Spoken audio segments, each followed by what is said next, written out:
Why would God appear at night, disguised as a stranger, and fight one man until sunrise? And why did this fight change Jacob and Israel forever? The Bible gives us every detail of the struggle, the wounding, the blessing, even the name of the place. Yet the figure himself remains shrouded. Why? This moment, buried in Genesis 32, is not an obscure footnote. It is the night that births Israel's name, the name that echoes across every page of Scripture. But what if the identity of Jacob's opponent was deliberately obscured?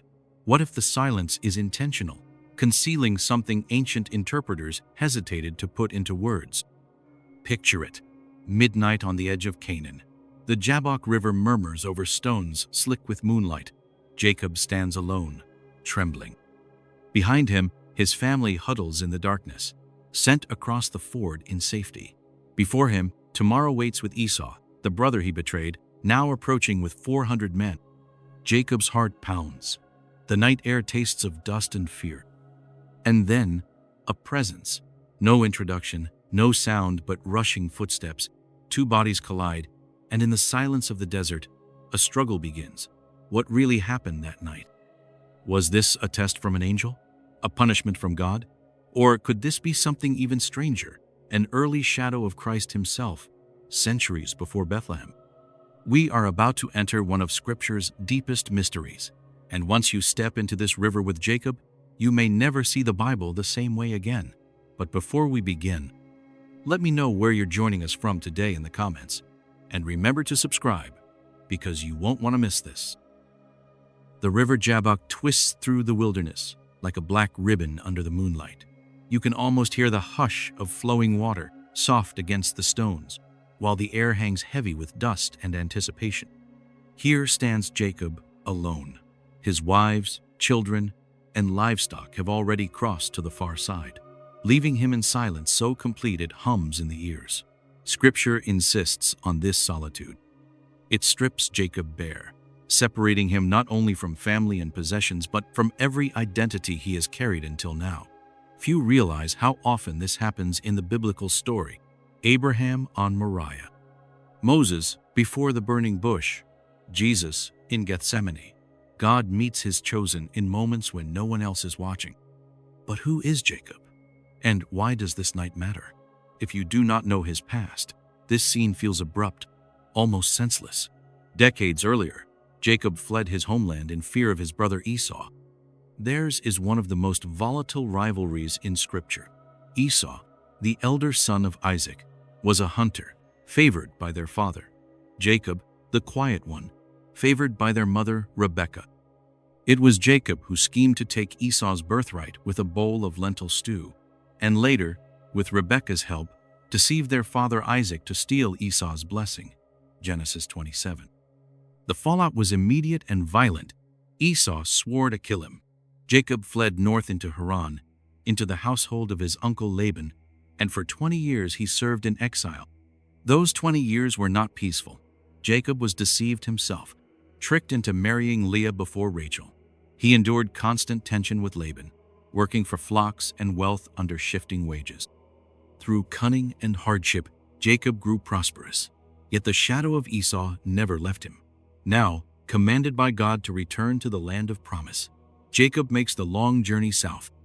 But as he nears Canaan, messengers bring news.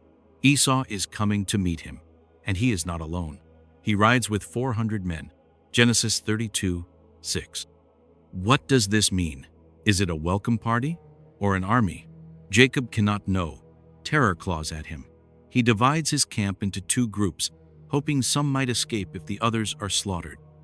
He sends gifts ahead: goats, sheep, camels, cattle, wave after wave, an attempt to appease his brother's anger. And finally, as the night deepens, he sends away even his wives and children. All that remains is Jacob, alone with his thoughts, standing at the ford of the Jabbok. Why does Scripture isolate him here? Is it coincidence or preparation? Few sermons linger on this detail, but isolation is often the threshold of divine encounter. The Red Sea was crossed alone in the dark. Samuel heard his name whispered at night. Elijah met the whisper of God on a lonely mountain. It is almost as if heaven prefers the hours when no human help can intervene. Jacob kneels beside the water, praying in whispers you can almost hear. "O God of my father Abraham, and God of my father Isaac, deliver me, I pray, from the hand of my brother." Genesis 32, 9-11. He recalls the promises God once spoke. "I will surely do you good, and make your offspring as the sand of the sea." Yet how hollow those promises must feel tonight. Does Jacob believe them, or is he clinging to them in desperation? The night wind answers with silence. And then, movement. A rustle in the reeds. A figure emerging from the darkness. Scripture gives no name, no origin, no explanation. Simply this: "And a man wrestled with him until daybreak." Genesis 32:24. A man. Not an angel, not God, not demon, at least not yet. Only a man. Have you ever wondered why the Bible keeps this figure unnamed? Why veil the encounter in such mystery? Could this anonymity be deliberate? A clue that this struggle is more than physical. The fight is sudden and brutal. No greeting, no warning. The figure lunges, and Jacob's body slams into the dirt. Dust explodes around them. Stones cut into palms. Sand grinds against teeth. You can almost feel the weight of limbs tangling. Hear the grunts and gasps of exertion. They grapple, rolling dangerously close to the river's edge, feet slipping on wet stones. The Jabbok roars beside them, indifferent witness to the strangest duel in Scripture. And here is the first secret few acknowledge. This wrestling lasts all night, hours of relentless struggle. Who among men could endure such a fight? Who but a being more than mortal could match Jacob's strength without defeating him outright? Is this combatant an angel sent to test Jacob's resolve? A spirit embodying Esau's vengeance? Or, though Jacob does not yet know it, the very presence of God hidden in flesh? By dawn, something will change. A wound will be given. A blessing will be spoken. A new name will emerge, one that will shape an entire nation. But for now, we stand in the dark with Jacob, breathless, waiting for first light to reveal what kind of being he has dared to wrestle. The clash begins without words. Dust rises in choking clouds, dry and bitter in the throat. You can hear the scrape of stone on skin, the tearing of linen, the harsh rhythm of two bodies locked in combat. Jacob grips the stranger's forearm with desperate strength, feeling tendons coil beneath unfamiliar skin. His own shoulder wrenches under the strain, yet he does not let go. What else can he do? He cannot flee into the river. He cannot cry for help. He is utterly alone in the dark, and this figure, whoever he is, has come for him. Scripture is startling in its simplicity here. A man wrestled with him until daybreak. Genesis 32:24. That is all it gives us. No introduction, no dialogue, no motive. Have you ever noticed how unusual this is? Angels in Scripture often speak first. They announce themselves, deliver messages, reassure with words like, "Do not be afraid." This figure says nothing. He does not come to comfort, he comes to fight. Who is he? Some scholars say angel, pointing to Hosea 12:4, which later describes Jacob wrestling the angel and prevailing. Others insist this is God himself, a theophany, because Jacob will name the place Peniel, saying, "I have seen God face to face." Genesis 32:30. Still others wonder if this figure is symbolic, representing Jacob's own fear, his guilt, even his past self, the deceiver finally forced to reckon with what he has become. Could one story contain all these layers at once? Or is something deeper concealed here, something later scribes hesitated to fully explain? Picture Jacob's state of mind as the night drags on. Sweat blinds him, running into his eyes, stinging like grit. His heart pounds so hard he hears it over the river's roar. Every muscle screams for release, yet he clings tighter. What drives him? Fear of death? Desperation for blessing? Or perhaps he senses deep in his spirit that this struggle is not merely human. Do you hear the tremor in his whispered prayer? "I will not let you go unless you bless me." But why beg a blessing from an enemy? Unless the enemy is more than an enemy. The fight is not silent. There are gasps, groans, perhaps even sobs muffled in the crook of an arm. Imagine Jacob's thoughts. Is this Esau's angel? Has my brother's rage followed me even into heaven? Is this the God I prayed to for deliverance? Come not to rescue me, but to strike me down? Each question lingers unanswered, swallowed by the grating of gravel and the hiss of breath.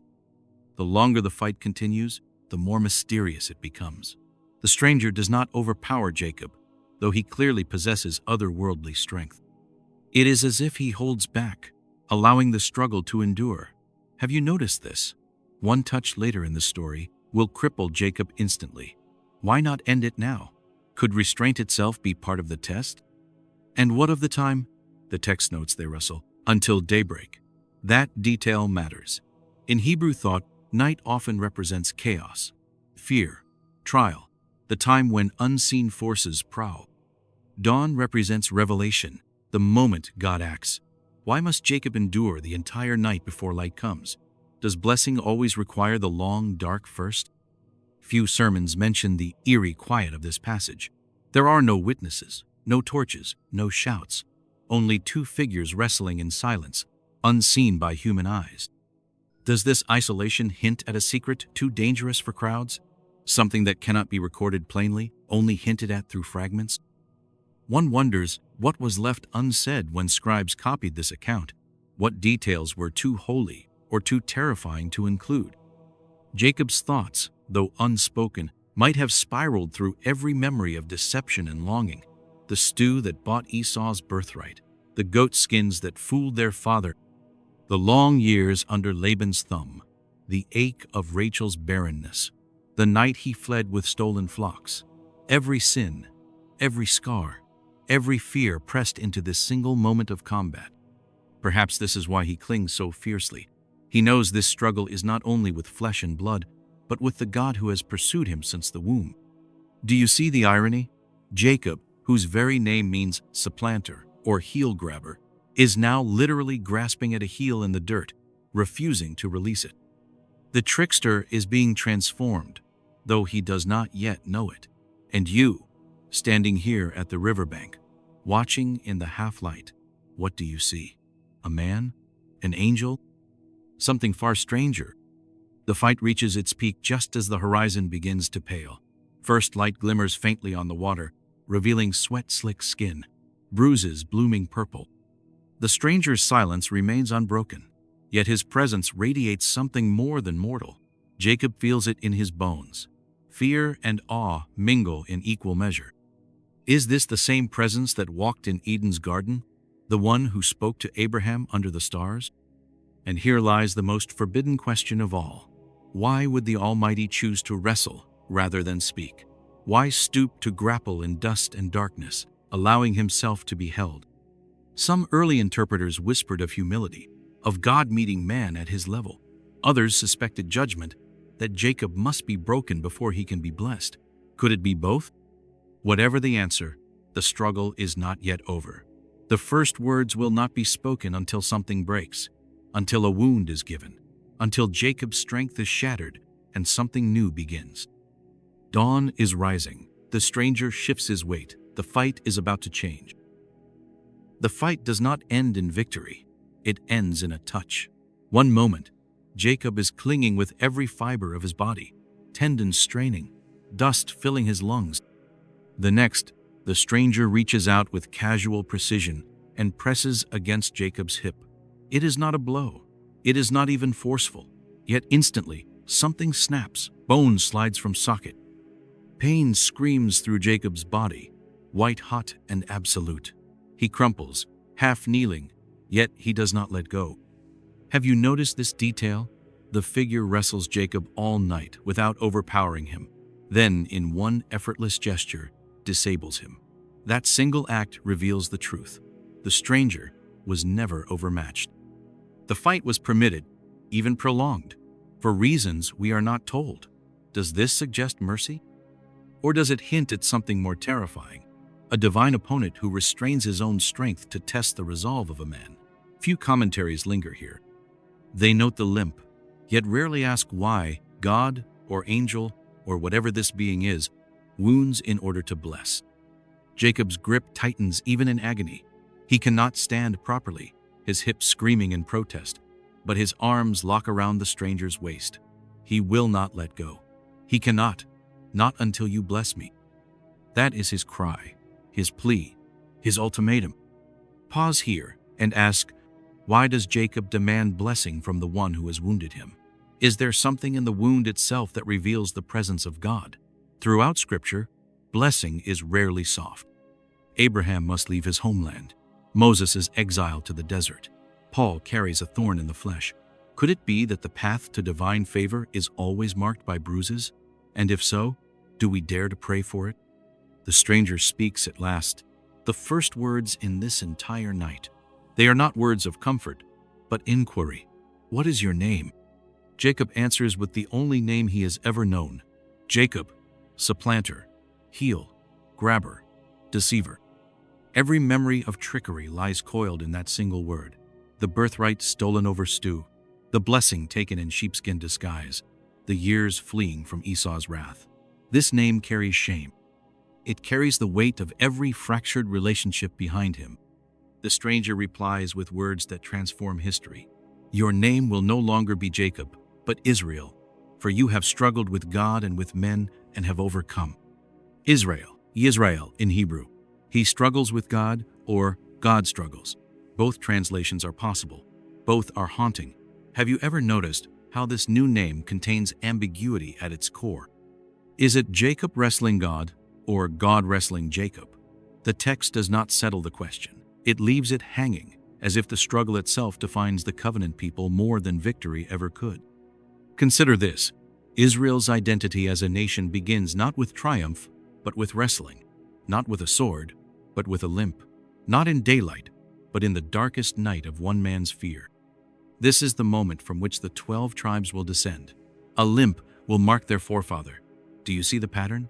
A chosen people who will forever wrestle with God's will, yet refuse to let go. Jacob, gasping in pain, does not ask the stranger's name. He demands it. Tell me your name, I pray. The answer is silence, or something like silence. Why do you ask my name? The figure replies. And then, without further explanation, he blesses Jacob there. What blessing was given? The text does not specify. It leaves the content as mysterious as the identity of the stranger himself. Could this silence be deliberate? An erasure too holy for words? Some ancient Jewish traditions whispered that the blessing was secret knowledge, perhaps even the divine name itself, too sacred to record. Later, Christian interpreters saw in this silence a foreshadowing of Christ, the Word made flesh, whose name would one day be revealed openly. But in this moment, we are left only with the limp, the name Israel, and unanswered questions. Jacob names the place Peniel, face of God, declaring, I saw God face to face, and yet my life was spared. Notice the shift. The text first called the figure a man. Hosea calls him an angel, but Jacob calls him God. 3 descriptions, 3 layers of meaning. Which do you believe? And why does the Bible allow all 3 to stand without correction? As the sun rises, Jacob limps away from the river. Each step is agony, yet each step is blessing. The limp is not shame but mark, a visible reminder of divine encounter. So significant is this wound that Israelite dietary law will later forbid eating the sinew of the hip, a memorial etched into daily life. Genesis 32:32. Perhaps the deeper question is this: does every true encounter with the divine leave a mark? Have you noticed how many biblical figures emerge from meeting God, scarred, humbled, forever changed? Moses hides his glowing face. Isaiah cries, "Woe is me!" Paul is blinded on the Damascus road. Holiness overwhelms before it heals. Jacob's story whispers this same truth. Blessing does not erase struggle. It sanctifies it. His limp becomes his testimony. His new name becomes his destiny. And his unanswered question, "Who was that man?" becomes ours. Jacob's body trembles as he crosses back toward his waiting family. Yet even as the pain radiates from his hip, another ache gnaws at him. The silence. The figure never gave a name, never explained the fight. Left behind only mystery and a blessing. And Jacob himself dares to name the place Peniel, face of God, declaring that he has seen God and lived. But was he right? Here lies the heart of the riddle. Scripture itself refuses to give a single, clear answer. Genesis 32 calls the stranger a man. Hosea 12 calls him an angel. Jacob insists he saw God. Do you see the tension? 3 testimonies, layered together, none corrected. Why would the Bible allow such ambiguity to remain? Was it a deliberate choice, an invitation for seekers to wrestle with the text, just as Jacob wrestled at the river? Ancient Jewish interpreters were divided. Some rabbis whispered that Jacob wrestled not with an angel at all, but with God himself, cloaked in human form. This idea is startling, even offensive to many.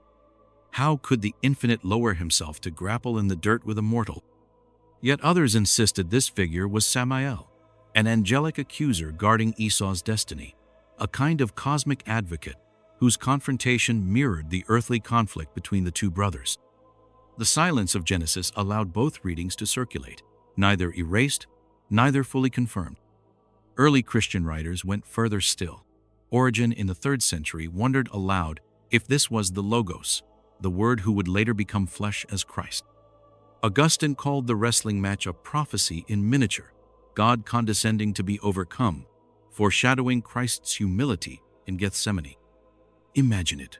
Centuries before Bethlehem, God appearing in human form, testing a patriarch's resolve in the night. Why do most sermons never mention this possibility? Could it be that such a claim disrupts the tidy timeline of traditional theology? Look closely at the details the text preserves. The stranger changes Jacob's name to Israel. In Scripture, God alone renames his chosen, Abram to Abraham, Sarai to Sarah. Angels deliver messages, but God himself bestows identity. Could this renaming be the strongest clue that Jacob's opponent was divine? Few scholars deny the weight of this pattern, yet most retreat from its implications. To admit that God personally wrestled Jacob is to face a God who bleeds, who allows himself to be grasped, who wins by losing. Why would God appear this way? Why not speak in thunder, as at Sinai? Why not send a dream, as he had done to Jacob before? Could it be that Jacob needed a different encounter? Not words, but struggle. A tactile revelation, where the blessing is earned through agony? Perhaps you know this feeling. The prayers that are not answered by visions, but by sleepless nights and tears you cannot explain. Notice also the geography. The Jabbok River crossing was no random detail.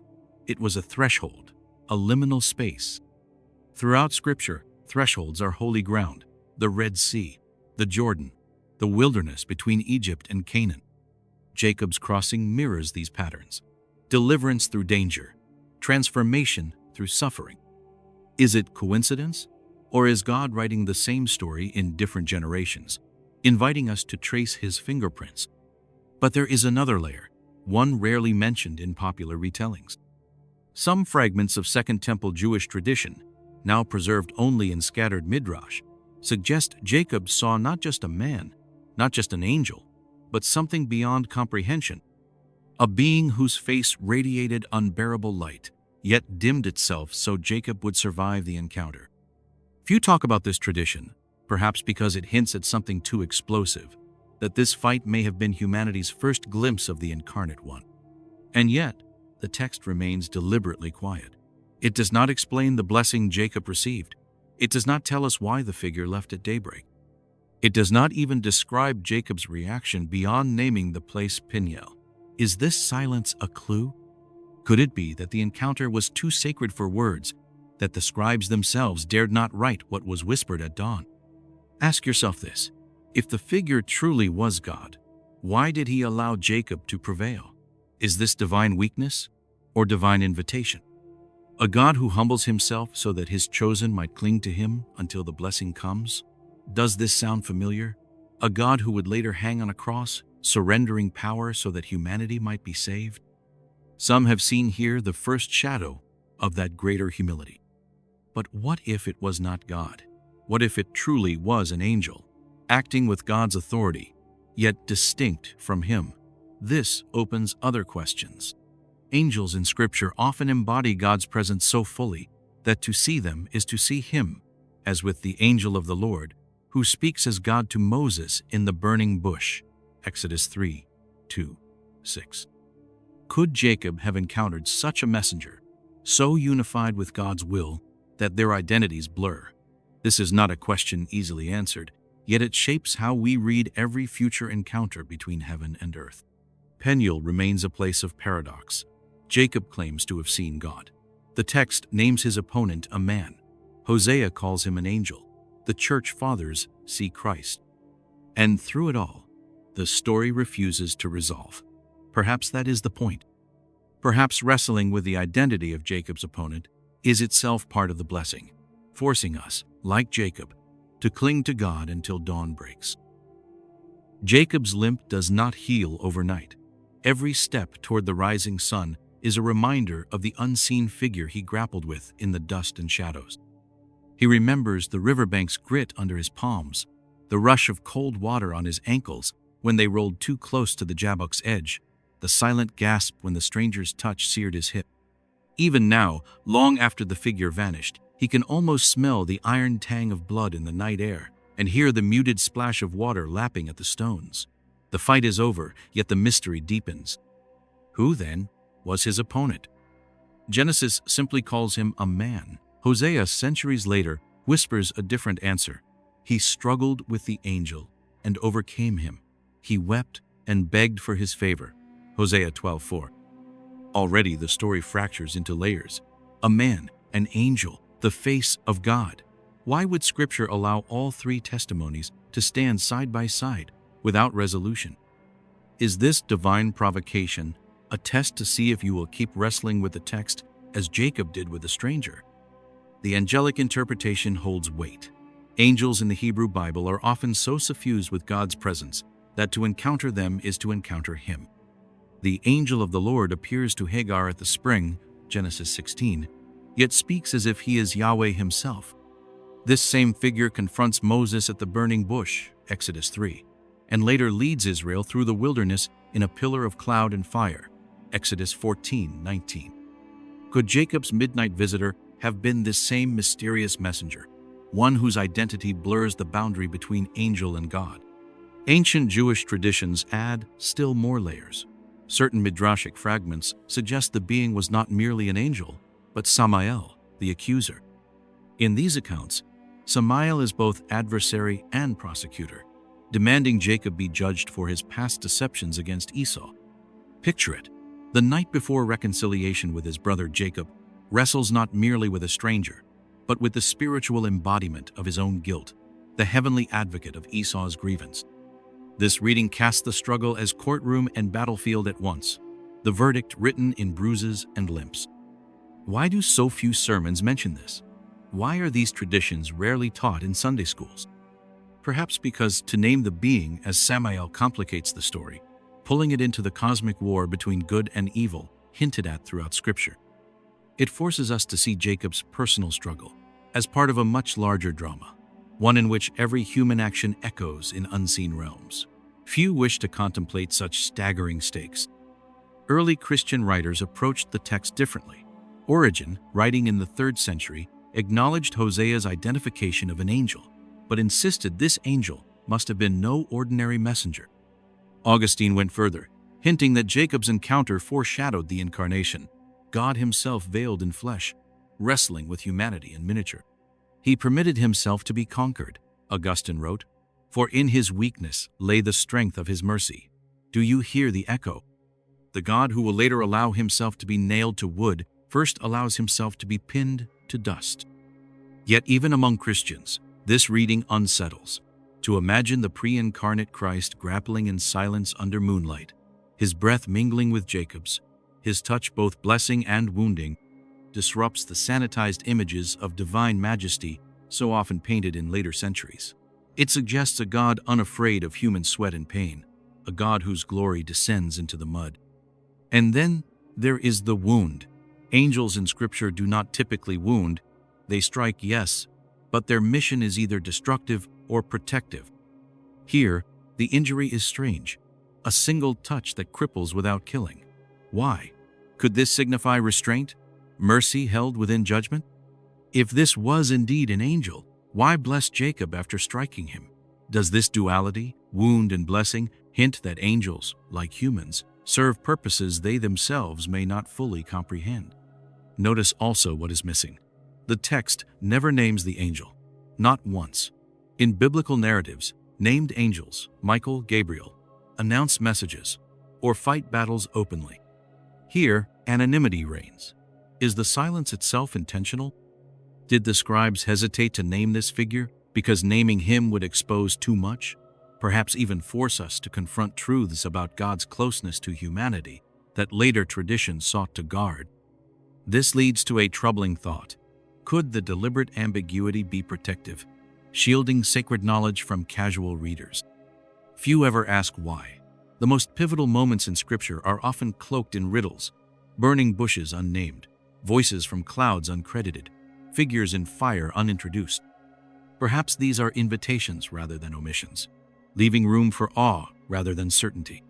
Consider how this wrestling shapes the identity of Israel itself. If the opponent was angelic, Israel's national story begins with a man prevailing over heaven's envoy, not heaven itself. Yet Jacob's new name, he struggles with God, hints that even angels carry the divine weight in their mission. Could this be God's way of binding angelic and human destinies together, weaving heavenly beings into the story of covenant and promise? And you, hearing this story now, what do you think? Do you lean toward the angelic reading, seeing Jacob's struggle as test rather than theophany? Or do you sense something more, a divine presence hidden behind the veil of angelic form?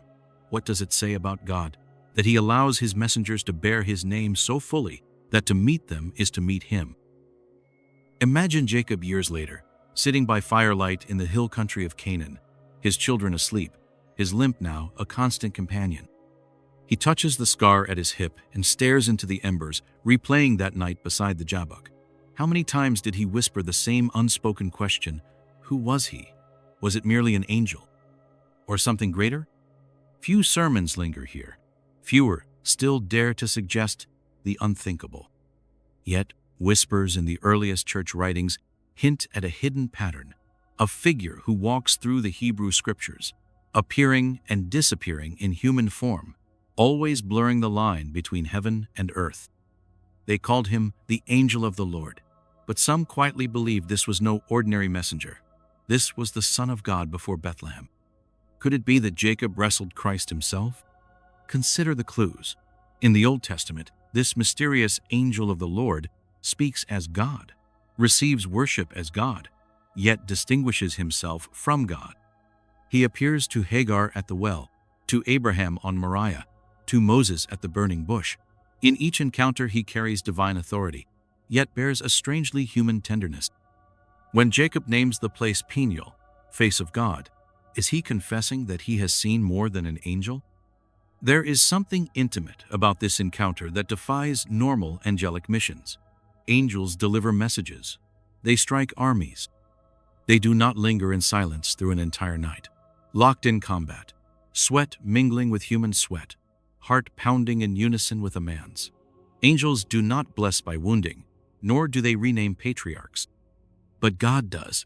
Only God renames Abram to Abraham. Only God renames Sarai to Sarah. And now, only God renames Jacob to Israel. Yet why would God descend so low? Why not thunder commands from heaven? Why take on flesh centuries before the incarnation? This is where the conspiratorial whispers deepen. Some early Christian fathers, like Justin Martyr and Irenaeus, boldly claim that every appearance of the angel of the Lord in the Hebrew Bible is Christ himself walking among his people long before Mary's womb. But later, traditions grew uneasy with this claim. It blurred too many boundaries. It suggested a continuity of presence that theologians and empires alike could not control. Perhaps that is why few mention it now. Picture the scene again, night on the Jabbok. Jacob trembling not only with fear of Esau but with exhaustion from decades of scheming, fleeing, striving. Into this weariness steps a figure who meets him not with words but with a fight. Does this not echo Gethsemane centuries later?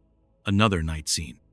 Another wrestling, though this time Christ wrestles his own Father's will, sweating blood in agony. Both nights end at dawn. Both dawns lead to reconciliation. Jacob with Esau, Christ with humanity. Do you see the foreshadowing? Jacob clings and refuses to let go until he is blessed. Christ will cling to the cross, refusing to come down until humanity is redeemed. Both bear wounds. Jacob limps. Christ is pierced. Both names change history. Israel, meaning he struggles with God, and Jesus, meaning Yahweh saves. But here is the forbidden question. If this was indeed Christ, why reveal himself to Jacob in such a veiled way? Why not speak plainly, as he did later in Galilee? Why let Jacob believe for a moment that he fought a man, then an angel, then God? Could it be that God hides himself so that only the desperate will hold on long enough to see his face? And what of Jacob's psychological struggle? We cannot ignore the context. He was about to face Esau, the brother he had deceived, the man he feared would kill him. Was this wrestling match an outward sign of an inner war, Jacob finally confronting his own sins in the presence of God? Perhaps the limp was not merely physical, but symbolic. Jacob would no longer walk as the cunning supplanter. He would walk as one humbled, broken, renamed. It is as if God himself said, "You cannot enter the promised land as Jacob. You must cross limping, but new." There is a strange tenderness in this wound, a mark of intimacy. Have you noticed how in Scripture, divine encounters rarely leave people unscarred?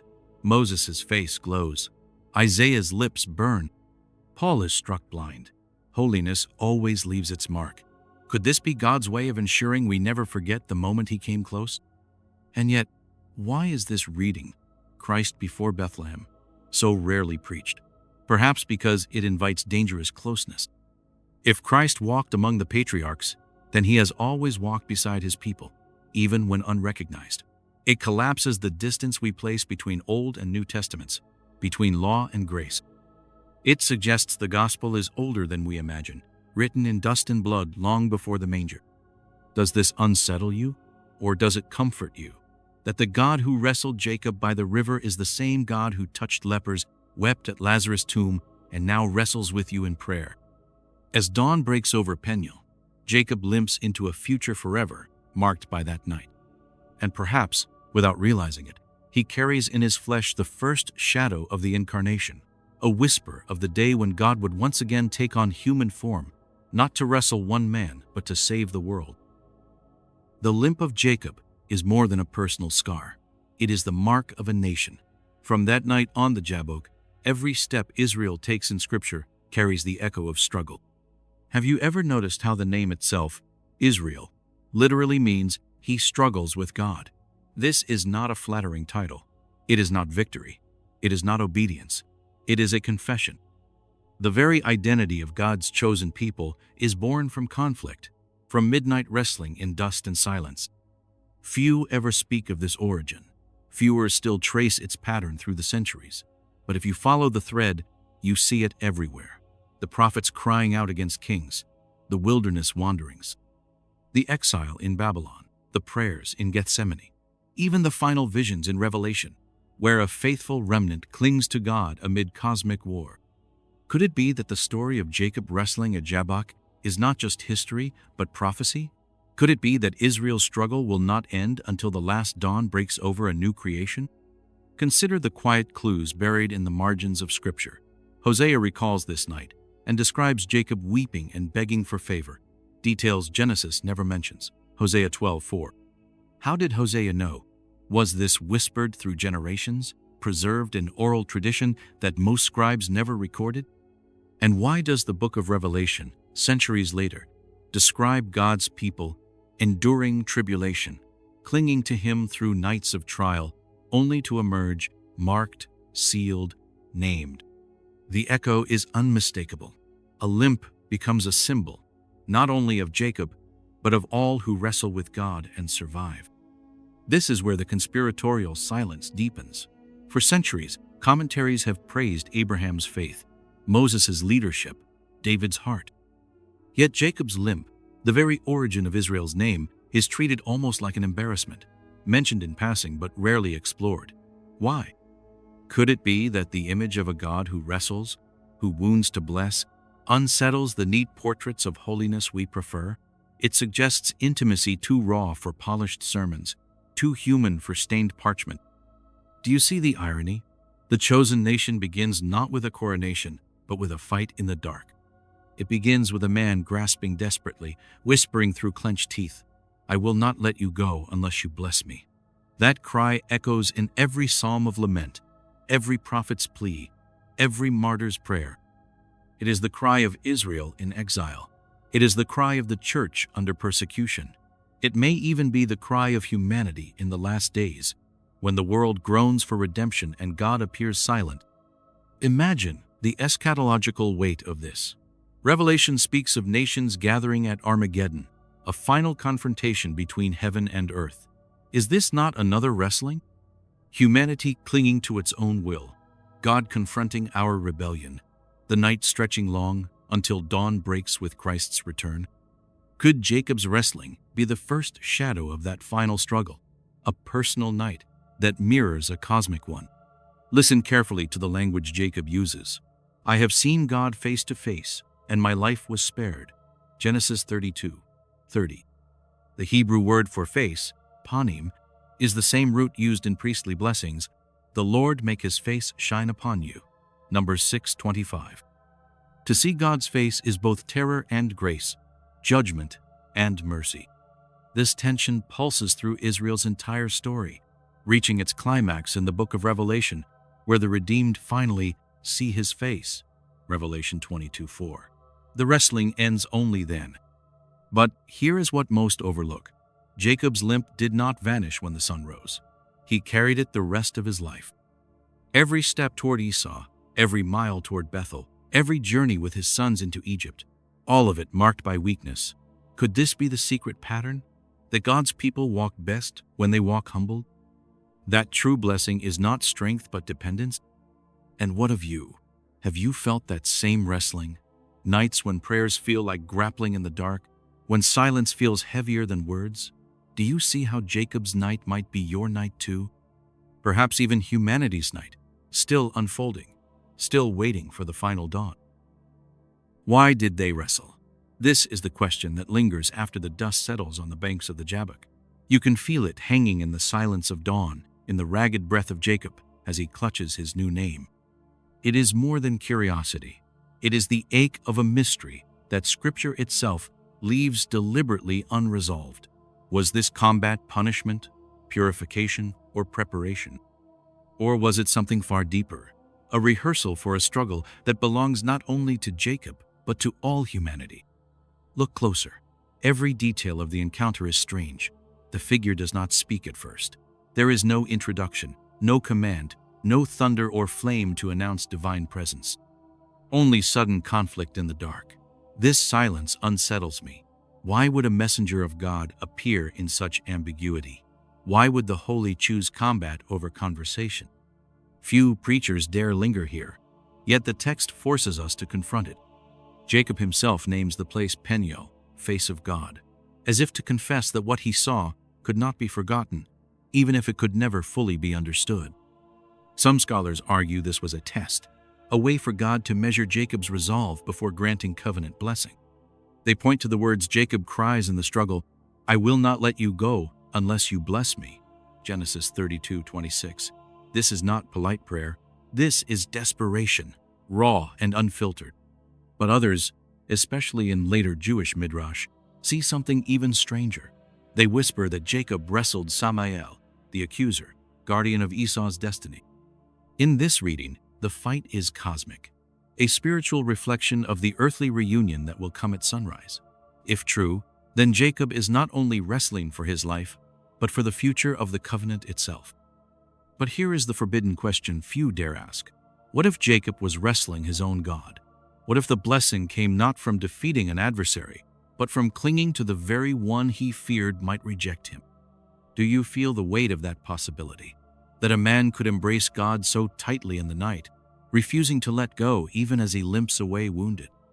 And if that is true, what does it reveal about the heart of God that he would allow himself to be held? There is another layer, almost hidden in plain sight, Hosea's account of this night adds a detail Genesis omits. Jacob wept as he wrestled. Hosea 12:4. Imagine that.